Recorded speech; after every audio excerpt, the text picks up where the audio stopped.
Welcome back to another video on Gearsaw Studios, and today I'm going to be showing off 1.20.2 pre-release 1, where armors are finally balanced. And that's about it. Let's investigate. Here we have the changelog for this snapshot. Quite a few things have changed, including new cartographer maps and armors now being balanced. And a bunch of things are here, but in reality it's not that long. Slow down the video if you need to see anything, but it's better to see in-game what's going on. Also, before I look in-game, just keep these two images in mind. We have some new explorer maps in order to find either jungle or swamp biomes, or the rest of these versions' villages.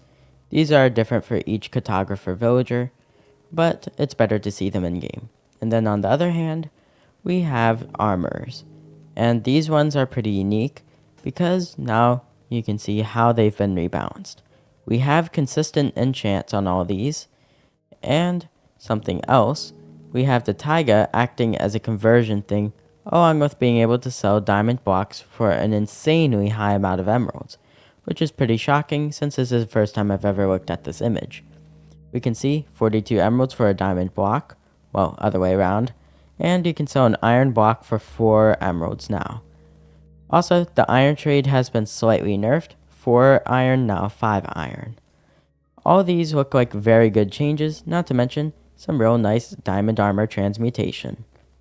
Along with that, we have some consistent frostwalker and some chainmail mending. I'd still say this is a very good change, even though you need more villagers to get full diamond. You could easily just get one and then transmute it for a price at the taiga. Now we have our two main villager changes, armors and cartographers, and I personally think these are amazing changes. Although you're free to disagree in the comments, I'd like to see how the player base feels about this change. For the armors first, since they're far more interesting, we can see that 1. The coal and iron trades are now guaranteed, no more random iron stuff in the top. The diamond trade has been removed, and these guys now transmutate the armor into different versions if they're a taiga one, along with selling their own armor. You can see, although you get a discount, only 4 diamonds for a chestplate, it's still quite expensive. If you play your cards right, you could potentially just get yourself diamond boots and transmutate it using a lot of taiga villagers in order to get yourself really cheap stuff. But still, diamonds are part of the process. Speaking of which, the diamond trade now has been changed. It's not a diamond block, and instead of for 1, it's for 42, which makes this an amazing deal, and also a fantastic way to accidentally waste all your friends' emeralds, considering, yeah, there's a limit of 12 on that. You can absolutely obliterate a pile of diamonds like that. On the other hand, we have the villager, and you can trade with them enough in order to unlock a new biome tracker.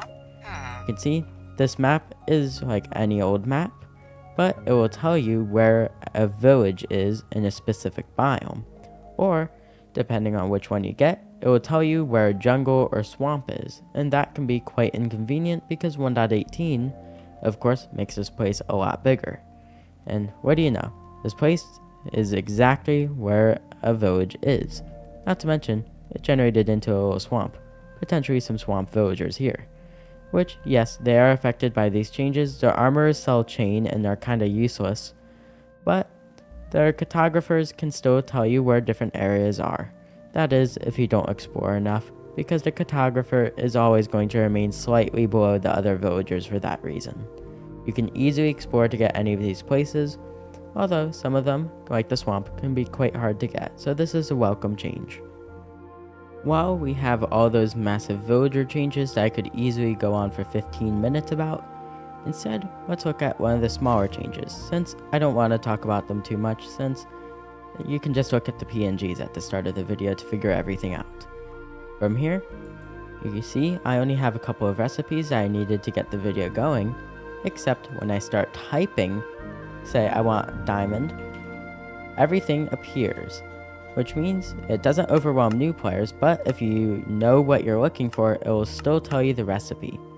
Which means if you're an experienced player like me, but you forgot how to craft comparators for the 17th time, it'll still tell you, you just need to put it in. Which is a really nice change for experienced players while still maintaining newer players not, opening the book and just seeing this happen to them. And here's what happens for a new player. And if I press tab, everything shows up in the top right. Imagine being a poor new player and seeing all of these different things, wondering how large this game is. And you'd probably just pass out. So it's a nice balance of both worlds. And with that, it's the end of today's video. Remember, please leave a comment down below. I'd love to hear what you have to say about these changes. I think they're good, but at the same time, I'm kind of biased. I almost always side with the developers on just about everything. Not so much on chat reporting, but still. So I'd love to hear what you have to say. Either way, enjoy the rest of your day. Gearsaw out.